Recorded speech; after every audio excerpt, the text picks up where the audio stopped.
Hey friends, welcome back to the Life of Amy June. If you're new here, I'm Amy. This channel is all about realistic productivity, simple planning systems, and navigating small business life in a way that actually feels doable, not overwhelming or hustle heavy. And if you've been around a bit, you know this already.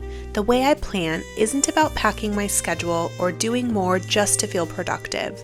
It's about creating a calm structure, lowering mental noise, and building a week that supports my real life instead of fighting against it. So today I'm sharing my weekly planning reset, the exact process I use to reset my mind, organize my week, and follow through without ending up exhausted by Wednesday.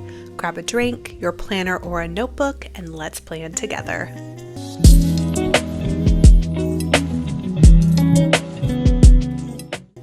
I want to start with the reason I come back to this routine every single week.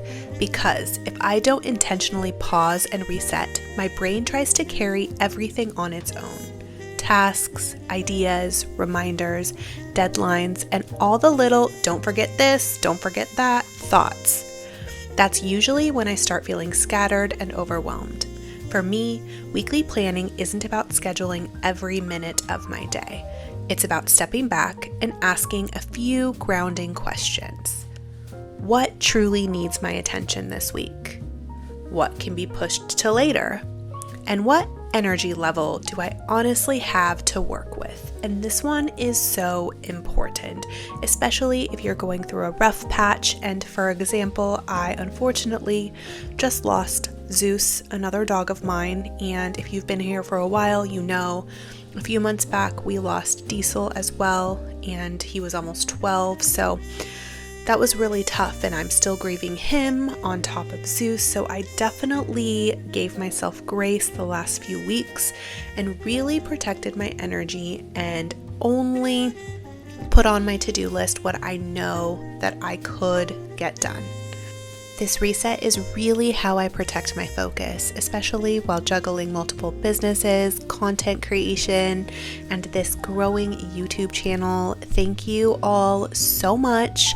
I see your sweet comments, and I try to reply to every single one of them.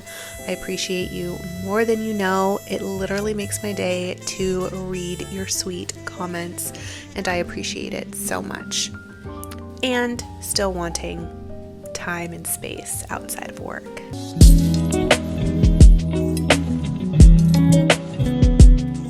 The first thing I always do is a brain dump, and this never goes directly into my planner. It lives in a separate notebook. I write down anything that's floating around inside my head. Work tasks, personal reminders, appointments, deadlines, ideas, worries, and things I keep mentally looping.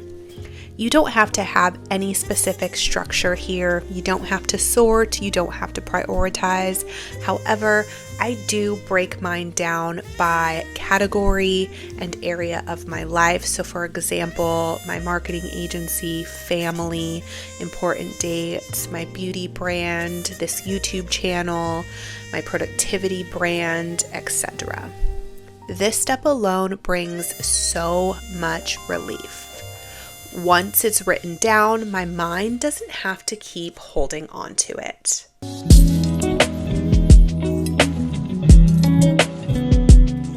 Next, I move to my Google Calendar. This includes looking at meetings, appointments, deadlines, family commitment, anything that is time sensitive, already set, and a non-negotiable.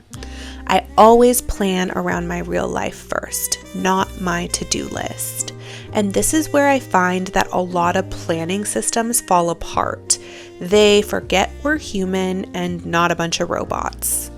We have limited energy, responsibilities outside of work, and days that don't always go as planned. My calendar gives me the true framework of the week. It's also shared with my husband and my son, so they put their tasks in there as well, so I know exactly what is going on and what to plan around.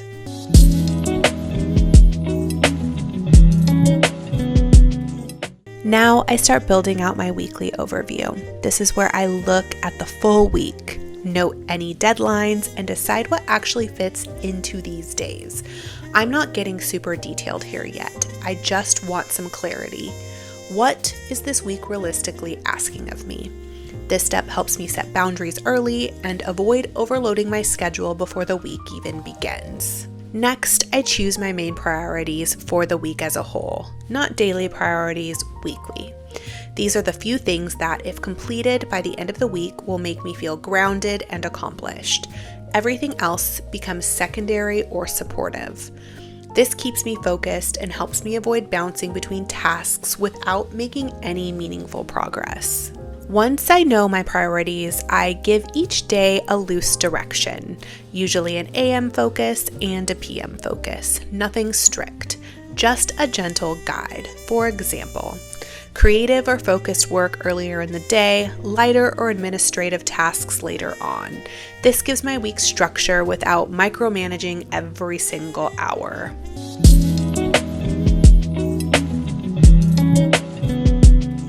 Then I prep my daily pages, and I keep these very minimal. I only write the day, the date, and any time-sensitive commitments that won't change, like school drop-off, school pickup, any appointments, any meetings, or time-sensitive activities. These are the anchors of my day. I don't overload these pages. They're simply there to support the flow of the week, not dictate it.